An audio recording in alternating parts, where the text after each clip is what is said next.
এটা হচ্ছে hydro machine. 48টা packet 6 মিনিটে, 48টা প্যাকেজ থাকে আর হচ্ছে 6 মিনিটে রাখা হয়। এরপরে এটা হচ্ছে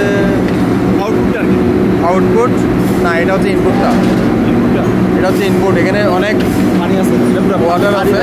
আর এইখানে এটাকে হাইড্রোতে ইনপুট দেওয়ার পরে এখান থেকে আমরা যে আউটপুটটা পাবো সেটা হচ্ছে যে এখানে কোনো ওয়াটার থাকবে না। এটা হচ্ছে হাইড্রো করার পরে ওয়াটার একদম কম। তো হাইড্রো মেশিনে হচ্ছে আমাদের এক্সট্রা ওয়াটারটা রিমুভ করা হয়। এরপরে এটা হচ্ছে হাইড্রো মেশিন, এখানে 4টা থাকে, 2টা মেশিনের ভিতরে আর হচ্ছে 2টা বাইরে।